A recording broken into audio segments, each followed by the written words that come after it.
పులివెందుల్లో ప్రతి ఒక్కరూ పోలీసుల దగ్గర నుంచి కార్యకర్తల దగ్గర నుంచి పార్టీకి సంబంధించిన ప్రతి ఒక్కరూ వైఎస్ఆర్సీపీకి సంబంధించిన ప్రతి ఒక్కరూ అందరూ దస్తగిరికి శత్రువులై కూర్చున్నారు. ఈ రాక్షస పాలన నుంచి నా భర్తను కాపాడండి, మాకు దిక్కు లేని పరిస్థితిలో మేమున్నాము, మీరే మాకు దిక్కు మాదిరి ఎవరైనా మాకు ముందుకొచ్చి సాయం చేయండి అని నేను కాళ్ళ వేళ్ళ వేడుకొని నా శక్తికి మించి నేను పోరాడి నా భర్తకి ఈరోజు బెయిల్ తెచ్చుకున్నాను. కానీ నా భర్త ఇంటికి రాని పరిస్థితి. ఎందుకంటే మళ్ళీ పీటీ వారెంట్లు వేసి దాని మీద కూడా మళ్ళీ ఫైట్ చేసి ఇప్పుడు బెయిల్ తెచ్చుకోవాల్సిన పరిస్థితి మాది.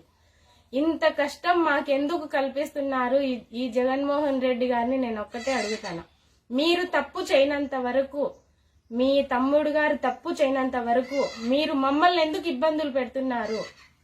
నేను పదే ఎన్నోసార్లు మీకు చెప్పిన, మీరు తప్పు చేయనంత వరకు కోర్టులకు వెళ్ళండి, హైకోర్టు ఉంది, సుప్రీంకోర్టు ఉంది, సిబిఐ ఉంది, మీరు కూడా పోరాడండి.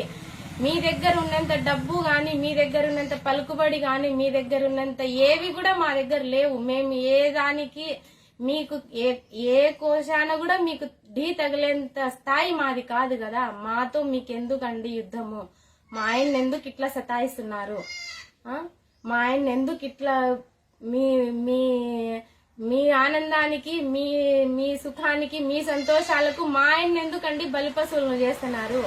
మీరు మా కుటుంబం ఉంది, మా కుటుంబం దెబ్బతింటుంది, మా భార్య మా మనసు నొచ్చుకుంటుంది, నా మీద ఇట్లాంటి తప్పుడు ఆరోపణలు వస్తుంటే అని మీరు బాధపడ్డప్పుడు, తప్పును తప్పు అని మీరే ఒప్పుకోనప్పుడు, మరి మా ఆయన ఏమి తప్పు చేయలేదండి. మరి దస్తగిరి ఎక్కడ కిడ్నాప్ చేసినాడు, ఎక్కడ దొంగతనం చేసినాడు, ఎక్కడ ఎవరిని కొట్టినాడు?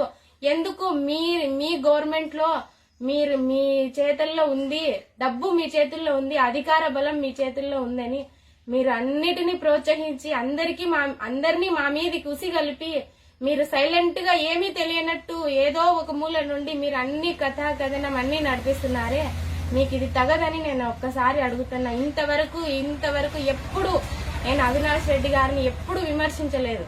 ఈ రోజు విమర్శించాల్సిన అవసరం, అంత దుఃఖం నా మనసుకు అనిపిస్తుంది కాబట్టి ఈరోజు ధైర్యంగా నన్ను చంపనీయండి, ఏమైనా మమ్మల్ని ఏం చేస్తారో మీ ఇష్టం సార్, ఏమైనా చెయ్యండి.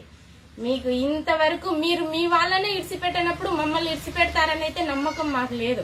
అందుకే నిన్న తెలంగాణ నుంచి మాకు ప్రొటెక్షన్ కావాలని ఇస్తేనే ఇక్కడ ఉంటామని, ఇవ్వకపోతే ఇక్కడ నుంచి వెళ్ళిపోతామని నిన్న నేను మాట్లాడినాను. మీకున్నట్టే ఫ్యామిలీ మాకుంది సార్, మీకున్నట్టే బిడ్డలు మాకున్నారు సార్, మీకున్నట్టే మాకు కూడా భార్యాభర్తల అనుబంధం ఉంది సార్. దయచేసి మీ రాక్షసత్వాన్ని మీ వాళ్ళ మీద చూపించుకోండి, కానీ మా మీద చూపించద్దండి సార్. దయచేసి మా భర్తని బయటికి రానివ్వండి. మీరు తప్పు చేయనంత వరకు మీ వాళ్ళందరూ అంటున్నారు కదా, కడిగిన ముత్యం మాదిరి బయటికి వస్తారు మా అవినాష్ రెడ్డి గారని. మీరు తప్పు చేయనంత వరకు ఎవరికి భయపడద్దండి. దస్తగిరికి ఎందుకు భయపడుతున్నారు అంటే, మీరు తప్పు చేసినారా? తప్పు చేసింటేనే దస్తగిరిని భయపడి దస్తగిరిని లోపల పెట్టుకోండి సార్. లోపల పెట్టుకొని మీరేం అడిగిస్తున్నారు సార్? 5 కోట్లు తీసుకోండి, 20 కోట్లు తీసుకోండి, 30 కోట్లు తీసుకోండి అంటే మేమేమన్నా డబ్బులకు ఆశపడి మా జీవితాలు మేము ఒక్కసారి 5 కోట్ల ఆశ చూపించి నా భర్త జీవితాన్ని తారుమారు చేసి ఈ రోజు మేము తినే ముద్ద కూడా మాకు తినీయకుండా, మా బతుకులు మమ్మల్ని బతకనీయకుండా చేసింది మీ డబ్బు ఆశలే సార్. మళ్ళీ డబ్బు ఆశలు చూపించి మా జీవితాలు ఏం చేయాలని ఉన్నారు సార్ మీరు? శివశంకర్ రెడ్డి గారి కొడుకులు వెళ్లి మా ఆయన ఏం అడుగుతున్నారు సార్ లోపల? ఎందుకు సార్ బయట ఉంటే దస్తగిరితో మాట్లాడలేరని, దస్తగిరితో రాజీకి రాలేరని, జైల్లో ఉంటే అది మీ ఇండ్లు లాంటిదని మీ వాళ్ళందరి సమక్షంలో మీరు ఏమైనా చేయొచ్చనే కదా సార్ లోపల పెట్టుకున్నారు.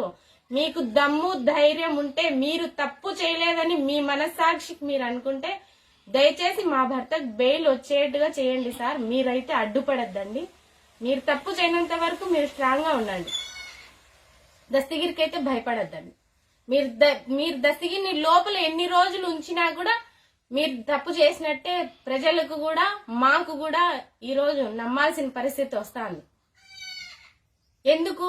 సిబిఐ మీద చెప్పండి, రామ్ సింగ్ గారు కొట్టి చెప్పించినారని చెప్పండి, దీపక్ గౌర్ గారు చెప్పి కొట్టించినారని చెప్పి ఒప్పించినారని చెప్పండి, ఆమె DGP madam Sudha Singh madam కొట్టి ఒప్పించినారని చెప్పండి. ఇంతమందిని ఎందుకు సార్ మీ ఒక్కరి కోసం అంతమంది జీవితాలతో ఎందుకు సార్ మీరు ఆడుకుంటారు? మీరు తప్పు చేయలేదు కదా. సునీతమ్మ డబ్బులు ఇచ్చిందని, సునీతమ్మ డబ్బులు ఇచ్చింటేనే చెప్పమని చెప్పండి అని ఎందుకు సార్ మీరు అంటున్నారు? మరి మా దగ్గర డబ్బులు ఉంటే, సునీతమ్మ ఇచ్చిన డబ్బులు మా దగ్గర ఏవి సార్ ఉంటే మరి 3 నెలలు నా భర్త జైల్లో ఎందుకున్నాడు సార్? ఈ రోజు దిక్కులేని పక్షిలాగా రోడ్ల మట్టితో తిరిగి నేను నా భర్తకు కాళ్ళ వేళ్ళ పట్టుకొని ఫ్రీగా భిక్షతో తెచ్చుకున్నా సార్. నా భర్తకు బెయిల్ మీ మాదిరి కోట్లు వేసుకుని తెచ్చుకోలేదు సార్. భిక్షతో కాళ్ళు కడుపులు పట్టుకొని భిక్షతో తెచ్చుకున్నా సార్ బెయిల్. మీ తిన్న కోట్లు ఇచ్చి కాదు. దయగలిగిన వాళ్ళు మీకు డబ్బు ఉంది కానీ మనసు లేదు సార్. కానీ మనసున్న మనుషులు ఈ ప్రపంచంలో చాలా మంది ఉన్నారు సార్, మీకు తెలీదు. వాళ్ళే మాకు సాయం చేసినారు. వాళ్ళ దయ వల్ల, వాళ్ళ దయగల హృదయం వల్లే నా భర్తకి ఈ రోజు బెయిల్ వచ్చింది.